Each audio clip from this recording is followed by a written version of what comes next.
baseado no pensamento de Wittgenstein, a gente pode associar o pensamento de Wittgenstein como uma base, nós vamos encontrar depois o pensamento de Niels Bohr, de Dirac, que é o pensamento de Heisenberg, o pensamento que configura como que a realidade ela opera a partir das estruturas mentais. Então surge uma matemática que é chamada álgebra de projetores dentro da física quântica, que é uma matemática que leva em conta os aspectos internos. É muito interessante como que pode se gerar uma matemática que introduz essa estrutura da mente matematizada. Isso é a física quântica. Então, a grande vantagem da física quântica não é fazer outras contas, é introduzir o mundo interno como um elemento do mundo externo, inseparável. Isso é chamado álgebra de projetores. Por exemplo, só para ver se eu consigo explicar isso. A realidade diante de nós, ela é simbolizada por um símbolo, que é psi. Eu acho o fato de já escolher psi para o símbolo da realidade, ele já introduz a noção do quê? De psi. Psídio. Psídio.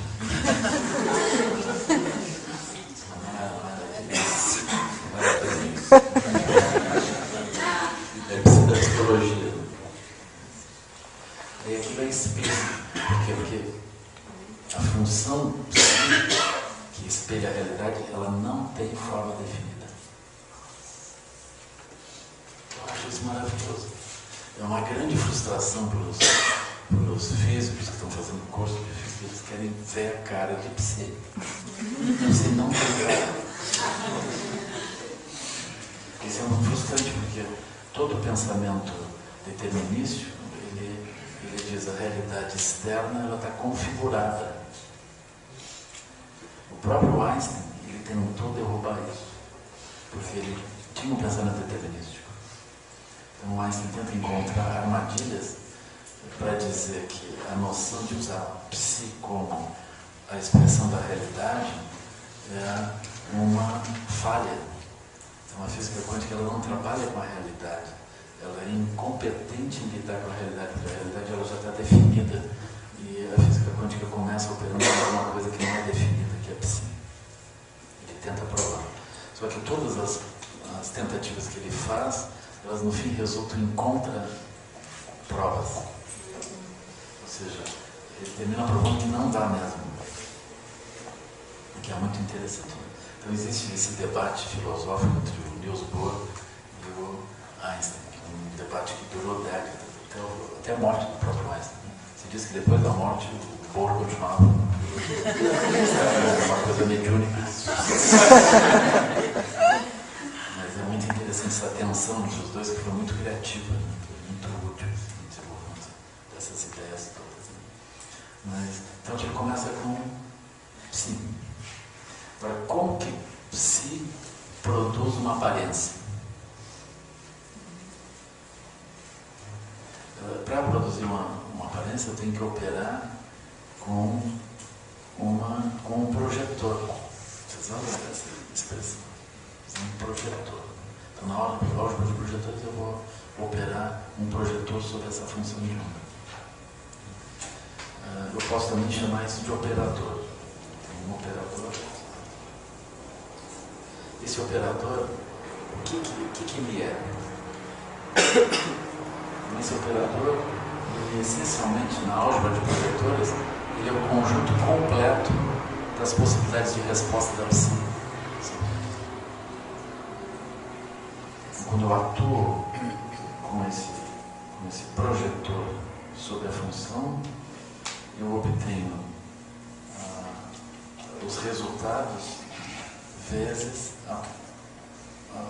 uma das funções possíveis de resposta, uma das aparências possíveis de resposta desse, nós vamos chamar de estado quântico, que corresponde a uma das possibilidades de resposta, de manifestação dessa psi. Agora, como é que eu sei quais são as possibilidades de manifestação da psi?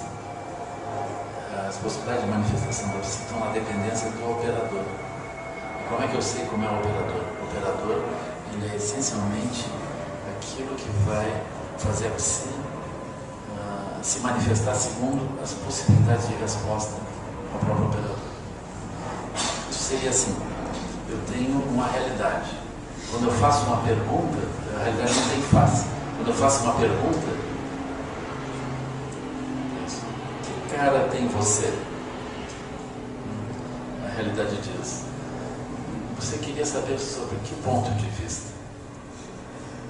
Sobre peso, sobre momento angular, sobre momento, sobre variáveis quânticas que eu posso escolher. Aí você diz: sim, isso mesmo.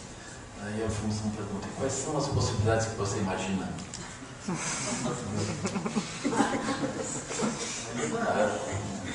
Mas eu não imagino nada, eu estou só perguntando. Aí ele diz: bom, eu imagino que seja assim, assim, assim, assim. Ele tem um conjunto completo. Conjunto completo significa que nenhuma mais do que aquilo. Ele tem todas as possibilidades associadas à pergunta. Aí, quando nós fazemos isso, a gente vai como que apertar um botão. Aquilo atua sobre a função e uma das respostas daquele conjunto aparece. Isso é uma projeção. Aquela função de onda entra em colapso e vira um estado particular, cuja medida já aparece ali. Então, existe uma álgebra que produz isso assim. E, na verdade, ela está expressando a forma como nós pensamos. Apenas isso. Eu olho para alguma coisa, eu vejo algo particular. Aquilo está descrevendo como que nós pensamos. Então, todas as operações que nós pensamos ficam submetidas a essa álgebra. Uma álgebra simbólica. Mas ela vai operar desse modo. Ela vai ser colocada sobre tudo que nós pensamos e sobre tudo que nós medimos em laboratório. Vai funcionar desse modo. Assim. Aí, no estado particular. Aí eu tenho uma outra pergunta que eu vou fazer sobre esse estado particular.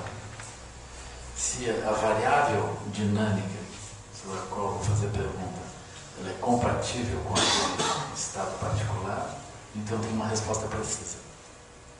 Mas se ela não é compatível, pode dar qualquer coisa também, a partir do conjunto de expectativas que eu tenho. Então, a base da física quântica é reintroduzir o aspecto de como que nós pensamos. Ou seja, introduzir filosofia, psicologia de uma forma direta. Assim. É muito interessante esse processo.